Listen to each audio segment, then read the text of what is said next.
इसी गांव की संतान, परांव गांव की मिट्टी में जन्म लेने वाले देश के राष्ट्रपति आदरणीय रामनाथ कोविंद जी, आदरणीय श्रीमती सविता कोविंद जी, उत्तर प्रदेश की राज्यपाल श्रीमती आनंदीबेन पटेल, उत्तर प्रदेश के लोकप्रिय मुख्यमंत्री योगी आदित्यनाथ जी,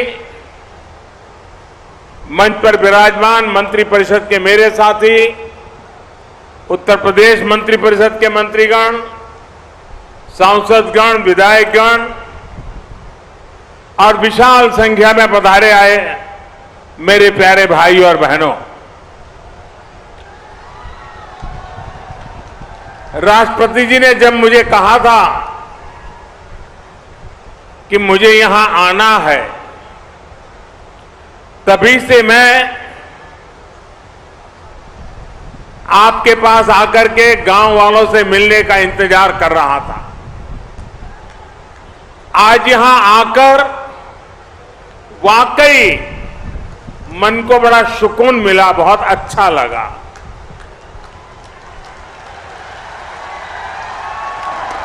इस गांव ने राष्ट्रपति जी का बचपन भी देखा है और बड़े होने पर उनको हर भारतीय का गौरव बनते भी देखा है। यहां आने से पहले राष्ट्रपति जी ने मुझसे इस गांव से कई यादें साझा की।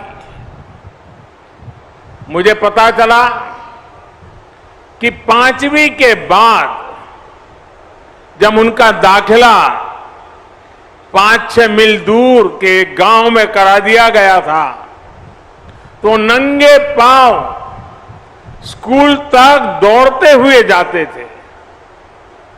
और ये दौड़ सेहत के लिए नहीं होती थी, ये दौड़ इसलिए होती थी कि गर्मी से तपती हुई पगडंडी पर पैर कम झले। सोचिए, ऐसी ही तपती दोपहरी में 5वीं में पढ़ने वाला कोई बालक नंगे पांव अपने स्कूल के लिए दौड़े जा रहा है। जीवन में ऐसा संघर्ष, ऐसी तपस्या इंसान को इंसान बनने में बहुत मदद करती है।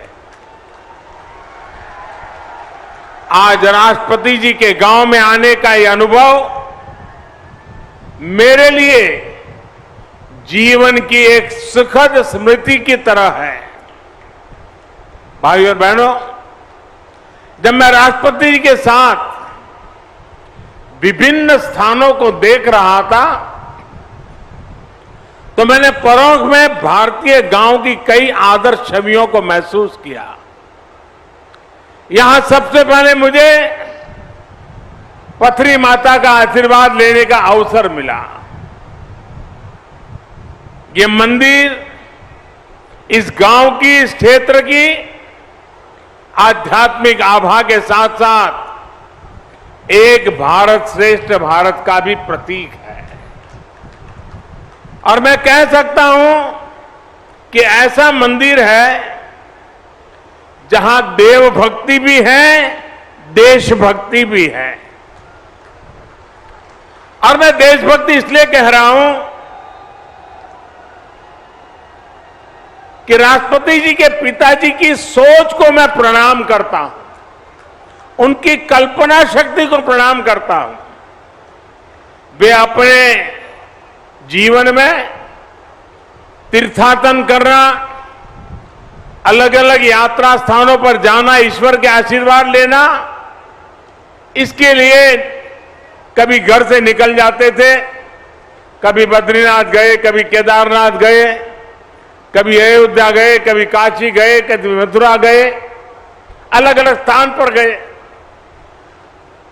उस समय की उनकी आर्थिक स्थिति ऐसी नहीं थी कि गांव के सबके लिए वहां से कोई प्रसाद ले आए, पूरे गांव को कुछ बांट सके। तो उनकी कल्पना बड़ी मजेदार थी कि वो उस तीर्थ क्षेत्र से, उस मंदिर परिसर से एक आध पत्थर ले आते थे और पत्थर यहां पेड़ के नीचे रख देते थे और उस पवित्र स्थान से पत्थर आया है, हिंदुस्तान के कोने कोने से पत्थर आया है, इसके प्रति एक भाव जग जाता था और गांव वालों ने उसे मंदिर के रूप में पूजा की कि फलाने इलाके का पत्थर है, उस फलाने मंदिर के इलाके का पत्थर है, ये फलानी नदी के पास का पत्थर है। इसलिए मैं कहता हूं कि इसमें देव भक्ति भी है और देशभक्ति भी है। राष्ट्रपति जी के पिताजी इस मंदिर में पूजा किया करते थे। इस पवित्र मंदिर के दर्शन करने में स्वाभाविक है कि मेरे मन में अनेक प्रकार के विचार मंडरा रहे थे और मैं अपने आप को धन्य पाता हूं कि मुझे उस मंदिर के दर्शन करने का अवसर मिला है। साथियों, परों की मिट्टी से राष्ट्रपति जी को जो संस्कार मिले हैं, उसकी साक्षी आज दुनिया बन रही है। और मैं आज देख रहा था कि एक तरफ संविधान, दूसरी तरफ संस्कार, और आज गांव में राष्ट्रपति जी ने पद के द्वारा बनी हुई सारी मर्यादाओं से बाहर निकल करके मुझे आज हैरान कर दिया। वे स्वयं हेलीपैड पर रिसीव करने आए। मैं बड़ी शर्मिंदगी महसूस कर रहा था कि वो उनके मार्गदर्शन में हम काम कर रहे हैं। उनके पद की एक गरिमा है, एक वरिष्ठता है। मैंने कहा, राष्ट्रपति जी आपने मेरे साथ अन्याय कर दिया आज। तो उन्होंने सहज रूप से कहा कि संविधान की मर्यादाओं का पालन तो मैं करता हूं, लेकिन कभी कभी संस्कार की भी अपनी ताकत होती है। आज आप मेरे गांव में आए हैं, मैं यहां पर अतिथि का सत्कार करने के लिए आया हूं, मैं राष्ट्रपति के रूप में नहीं आया हूं। मैं इस गांव के एक बच्चे के रूप में, जहां से जिंदगी शुरू हुई, उस गांव के नागरिक के रूप में मैं आज आपका स्वागत कर रहा हूं। अतिथि देवो भव के संस्कार भारत में किस प्रकार से हमारी रगों में पहुंचे हैं, उसका उत्तम उदाहरण आज राष्ट्रपति जी ने प्रस्तुत किया। मैं राष्ट्रपति जी को आदरपूर्वक प्रणाम करता हूं। राष्ट्रपति जी ने अपने पैतृक आवास को मिलन केंद्र के रूप में विकसित करने के लिए दे दिया था। आज वो विमर्श और ट्रेनिंग सेंटर के तौर पर महिला सशक्तिकरण को नई ताकत दे रहा है। उनके प्रयास से यहां अंबेडकर भवन के रूप में बाबा साहेब का आदर्शों को प्रेरणा केंद्र भी बनाया गया है। मुझे विश्वास है भविष्य में प्रमुख आपके सामूहिक प्रयासों से विकास के रास्ते पर और भी तेजी से आगे बढ़ेगा और देश के सामने ग्रामीण विकास का मॉडल पेश करेगा। साथियों, हम कहीं भी क्यों न पहुंच जाए, बड़े बड़े शहरों या दुनिया के किसी भी कोने में क्यों न बस जाए, अगर हमने अपने गांव को जिया है तो हमारा गांव हमारे भीतर से कभी नहीं निकलता है। वो हमारी रगों में बस जाता है, वो हमारी सोच में हमेशा रहता है। हम इसलिए कहते हैं कि भारत की आत्मा गांव में बसती है, क्योंकि गांव हमारी आत्माओं में बसता है। आज जब देश अपनी आजादी का अमृत महोत्सव मना रहा है, तो ग्रामीण भारत के लिए, हमारे गांवों के लिए हमारे सपने और भी महत्वपूर्ण हो जाते हैं। हमारे स्वाधीनता संग्राम के दौरान महात्मा गांधी भारत की आजादी को भारत के गांव से जोड़कर देखते थे। भारत का गांव यानी जहां आध्यात्म भी हो, आदर्श भी हो। भारत का गांव यानी जहां परंपराएं भी हो और प्रगतिशीलता भी हो। भारत का गांव यानी जहां संस्कार भी हो और सहकार भी हो, जहां ममता भी हो और समता भी हो। आज आजादी के अमृतकाल में ऐसे ही गांवों का पुनर्गठन, उनका पुनर्जागरण, ये हमारा कर्तव्य है। आज इसी संकल्प को लेकर देश गांव, गरीब, कृषि, किसान और पंचायती लोकतंत्र के विभिन्न आयामों में काम कर रहा है। आज भारत के गांव में सबसे तेज गति से सड़कें बन रही हैं। आज भारत के गांवों में तेज गति से ऑप्टिकल फाइबर बिछाया जा रहा है। आज भारत के गांवों में तेज गति से घर बन रहे हैं, एलईडी स्ट्रीट लाइटें लग रही हैं।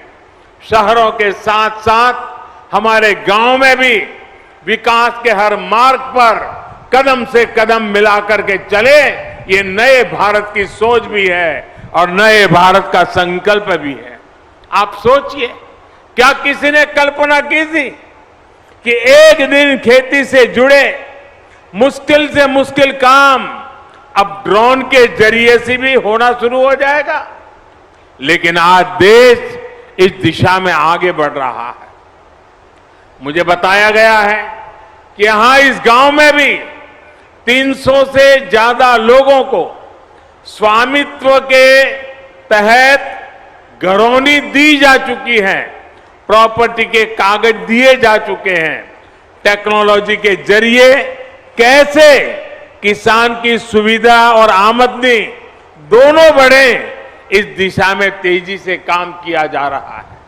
साथियों, हमारे गांवों के पास सबसे ज्यादा सामर्थ्य है, सबसे ज्यादा श्रम शक्ति है और सबसे ज्यादा समर्पण भी है। इसलिए भारत के गांवों का सशक्तिकरण हमारी सरकार की सर्वोच्च प्राथमिकताओं में से एक है। जनधन योजना हो, आवास योजना हो, उज्ज्वला के तहत मिला गैस कनेक्शन हो, हर घर जल अभियान हो, आयुष्मान भारत योजना हो, इन सभी का लाभ करोड़ों गांव वासियों को मिला है। गरीब कल्याण के लिए देश ने जिस गति से काम किया है वो अभूतपूर्व है। अब देश का एक लक्ष्य है हर योजना का 100% लाभ 100% लाभार्थियों तक पहुंचाना, यानी 100% सशक्तिकरण। न कोई भेदभाव, न कोई फर्क, यही तो सामाजिक न्याय है। समरसता और समानता का बाबा साहब का यही वो सपना था जिसे आधार बनाकर उन्होंने हमें हमारा संविधान दिया था। बाबा साहब का वो सपना आज पूरा हो रहा है। देश उस दिशा में आगे बढ़ रहा है। साथियों, आज का ये अवसर एक और बात के लिए बहुत ऐतिहासिक है और ये बात सभी के लिए नोट करने वाली है, क्योंकि ये देश के लोकतंत्र की ताकत, देश के गांव की ताकत को एक साथ दिखाती है। यहां इस मंच पर आदरणीय राष्ट्रपति जी, यूपी की राज्यपाल आनंदीबेन पटेल और मुख्यमंत्री योगी आदित्यनाथ जी उपस्थित हैं। मुझे भी अपने आप सब देशवासियों ने देश की सेवा के लिए इतना बड़ा दायित्व सौंपा है। हम चारों लोग किसी न किसी छोटे गांव या कस्बे से निकलकर यहां तक पहुंचे हैं। मेरा जन्म भी गुजरात के एक छोटे से कस्बे में हुआ था।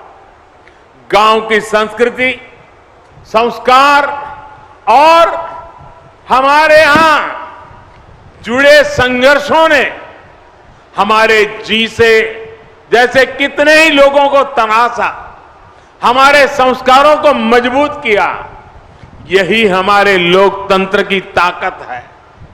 भारत में गांव में पैदा हुआ गरीब से गरीब व्यक्ति भी राष्ट्रपति, प्रधानमंत्री, राज्यपाल, मुख्यमंत्री के पद तक पहुंच सकता है। लेकिन भाइयों और बहनों, आज जब हम लोकतंत्र की इस ताकत की चर्चा कर रहे हैं तो हमें इसके सामने खड़ी परिवारवाद जैसी चुनौतियों से भी सावधान रहने की जरूरत है। ये परिवारवाद ही है जो राजनीति ही नहीं बल्कि हर क्षेत्र में प्रतिभाओं का गला घोंटता है, उन्हें आगे बढ़ने से रोकता है। वैसे साथियों, मैं जब परिवारवाद के खिलाफ बात करता हूं तो कुछ लोगों को लगता है कि ये राजनीतिक बयान है, मैं किसी राजनीतिक दल के खिलाफ बात कर रहा हूं, वैसा प्रचार होता है।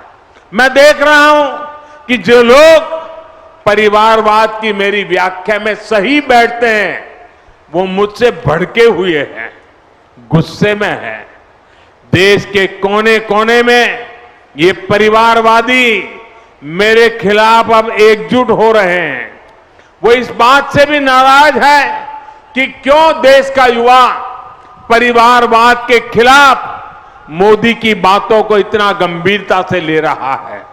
साथियों, मैं इन लोगों को कहना चाहता हूं कि मेरी बात का गलत अर्थ न निकाले।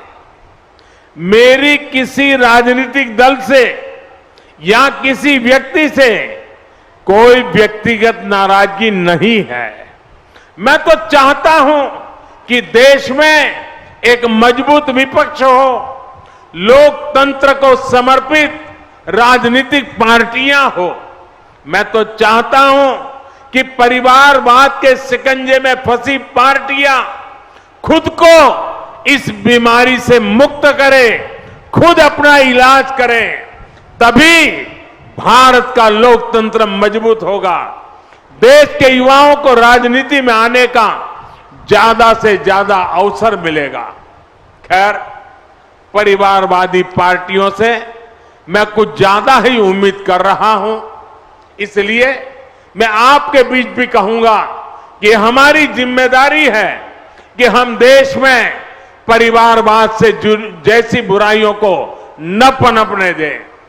गांव के गरीब का बेटा, गांव के गरीब की बेटी भी राष्ट्रपति, प्रधानमंत्री बन सके, इसके लिए परिवारवादी पार्टियों को रोका जाना बहुत जरूरी है। साथियों, राष्ट्रपति जी के इस गांव में आज आकर के मैं उपहार स्वरूप कुछ मांगने आया हूं। मैं कुछ मांगना चाहता हूं।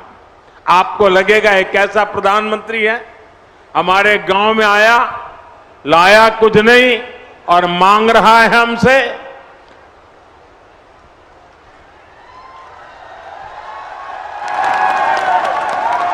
मैं मांग रहा हूं, आप दोगे ना?